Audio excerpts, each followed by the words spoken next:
métiers, souvent anciens, vivent une mutation profonde et doivent pouvoir bénéficier d'un attrait nouveau. En inaugurant cette conférence, je souhaite vous délivrer un message de confiance résolument tourné vers l'avenir. Oui, l'artisanat est un secteur plein de potentiel et créateur d'emplois. Oui, la vente en ligne offre de nouvelles perspectives à ce secteur. Et oui, il est possible de dessiner un artisanat de demain. L'artisanat représente 1 million d'entreprises, 3 millions d'actifs, 10% du PIB. C'est un secteur indispensable à notre économie. Ce secteur, constitué majoritairement de petites entreprises, est une chance pour notre pays. Ces entreprises maintiennent et développent nos savoir-faire, exportent des produits de qualité, dynamisent nos territoires. Mais elles sont aussi et surtout une chance, car en cette période difficile, elles sont créatrices d'emplois, des emplois pérennes, qualifiants et offrant de véritables opportunités de réussite professionnelle. J'ai noté que l'une des interventions d'aujourd'hui a pour thème l'attractivité de l'artisanat dans l'économie. C'est justement le sens du pacte pour l'artisanat que j'ai présenté le 23 janvier dernier et qui contient 33 leviers pour soutenir les artisans et dont le développement de l'emploi est une priorité.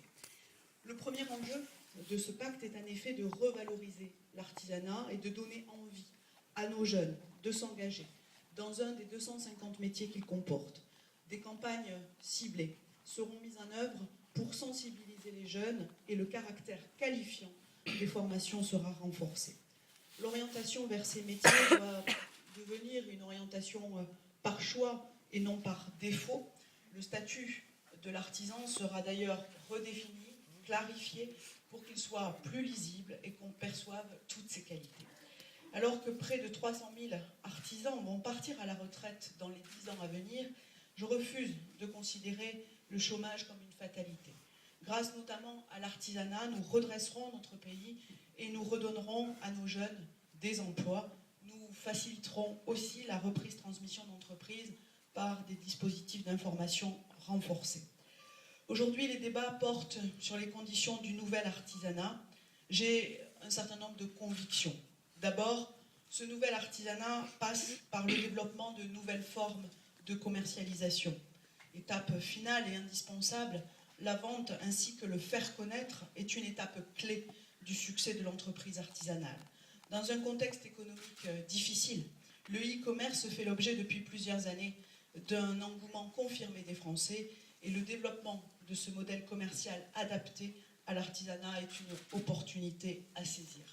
Toutes les entreprises, et particulièrement les artisans, ont en effet à bénéficier du développement phénoménal d'Internet. Les ventes en ligne ont atteint 45 milliards d'euros en 2012, en augmentation de 19% par rapport à l'année 2011. C'est un marché considérable et l'artisanat ne doit pas être en reste dans ce domaine. La vente à distance est au cœur de l'évolution de nos modes de vie et de nos modes de consommation avec Internet, bien sûr, mais aussi maintenant avec les applications, les tablettes, les téléphones. Ce sont les symboles de cette ère du numérique dans laquelle nous entrons chaque jour davantage et les acteurs économiques, tous les acteurs économiques doivent bien évidemment s'en saisir. Comme je le disais au début de ce discours, oui, il est possible de rêver de l'artisanat de demain et c'est ce que vous allez proposer tout au long de cette matinée. Vous proposez plusieurs conférences, plusieurs pistes qui donnent l'image d'un artisanat du futur, numérique, collaboratif, connecté à ses clients et qui utilisera toutes les ressources offertes par les nouvelles technologies. Ensuite, ce nouvel artisanat s'approprie pleinement l'utilisation de techniques modernes telles que la robotique ou la conception et le dessin assistés par ordinateur. Un véritable enjeu d'avenir pour ce secteur. Lorsque j'ai visité l'école de bijouterie Joaillerie de Paris, où mardi l'exposition Reflet, j'ai été impressionnée de voir toutes les possibilités qu'offraient ces techniques qui permettaient de concevoir de formidables bijoux tels que ce superbe papillon réalisé par un élève en 3D sur son ordinateur. Et ce secteur d'activité est un exemple parmi tant d'autres. Ces outils permettent en effet de répondre au plus près des besoins des clients, ce qui est d'ailleurs la signature des artisans, tout en réalisant des gains de temps, de productivité. Je souhaite que les formations au métier de l'artisanat intègrent davantage ces outils, et c'est d'ailleurs un des leviers des mesures en faveur de l'artisanat que j'ai présenté. Ce modèle de conception peut également être utilement lié à l'utilisation de nouveaux outils de fabrication tels que les imprimantes 3D. Ce sera d'ailleurs le sujet de l'une des conférences aujourd'hui. C'est toutefois un changement de pratique radical pour de nombreuses professions et je sais que cela prendra du temps, mais j'ai confiance dans le dynamisme des artisans pour s'approprier ces nouveaux outils.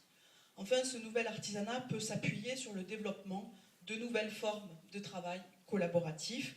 Les petites entreprises et plus particulièrement les artisans ont en effet beaucoup à gagner de la mutualisation des outils, des compétences et des savoir-faire. Dans cet esprit, le modèle des laboratoires de fabrication est particulièrement intéressant puisqu'il permet de réunir sur un même lieu des machines coûteuses dont l'accès pour un entrepreneur seul ne serait pas financièrement possible. Ce qui fait toute la force de ce modèle coopératif, c'est qu'autour de ces machines se crée une alchimie qui réunit les utilisateurs, les acteurs de divers horizons, collaborent et partagent autour de leurs projets, ce qui conduit souvent à l'émergence de nouvelles idées et d'innovations.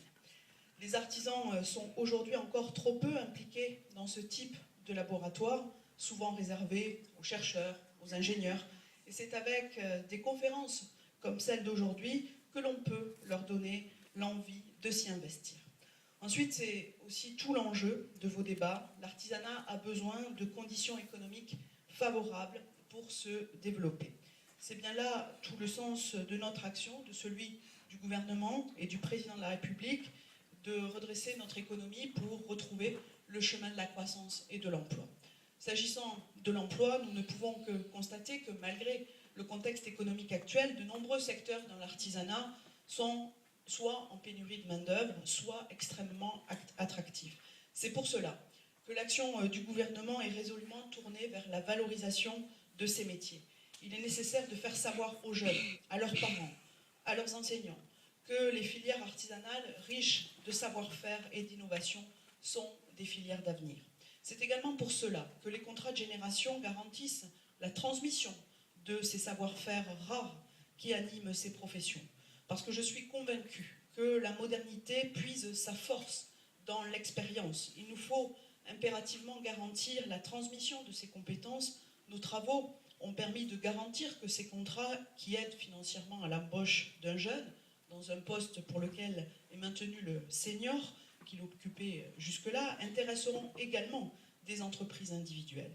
Ce que nous souhaitons aussi, c'est faciliter la reprise des entreprises pour les jeunes, tout en assurant la transmission de ces connaissances qui sont autant d'atouts. C'est pour moi une priorité, notamment parce qu'il est souvent plus facile de se lancer dans l'entreprise et par la reprise que pour bénéficier ainsi des acquis de son prédécesseur, notamment en termes de clientèle, de partenariat et d'équipement.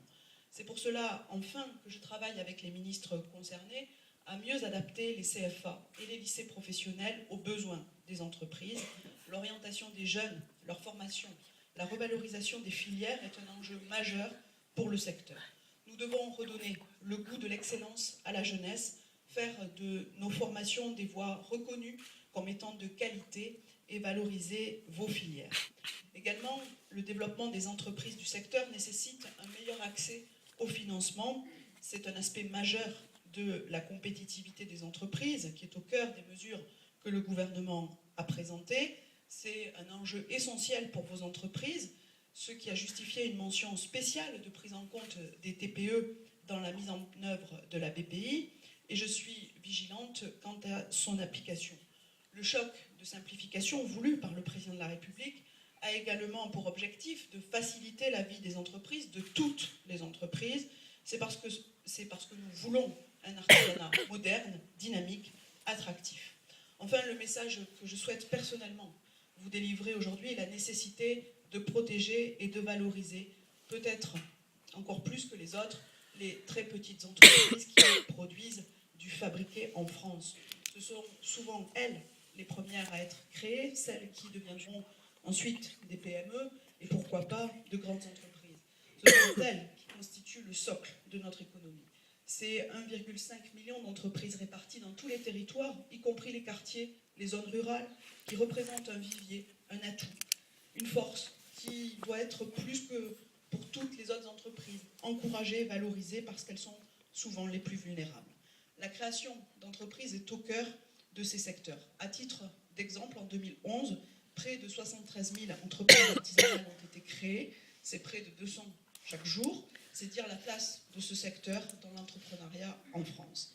Les problématiques d'une TPE ne sont pas celles d'une PME. Dans de nombreuses filières, les TPE sont aujourd'hui en tension par manque d'anticipation parfois, parce qu'elles manquent de fonds propres souvent, et même aussi par manque de main-d'œuvre, comme je l'évoquais tout à l'heure. Toutes ces entreprises doivent pouvoir s'appuyer sur un accompagnement ciblé, spécifique. Je sais que les réseaux consulaires jouent déjà un grand rôle dans ce domaine, mais il doit être encore approfondi, renforcé, redynamisé. Ce que je souhaite, c'est mettre en œuvre un meilleur suivi du chef d'entreprise dès sa création pour créer les conditions d'un développement harmonieux. Nous devons œuvrer encore davantage pour maintenir et accroître la vitalité des tissus économiques locaux, pour aider ces petites entreprises à passer des caps d'investissement et de croissance. 66% des entreprises ayant été accompagnées dans leur création et dans leur première phase de développement sont encore en activité 5 ans plus tard. C'est 15 points de moins pour les entreprises qui n'ont pas été accompagnées. Le résultat est éloquent. C'est pourquoi notre rôle, notre responsabilité est de tout mettre en œuvre pour développer cet accompagnement, le personnaliser et pour que les entrepreneurs s'en saisissent.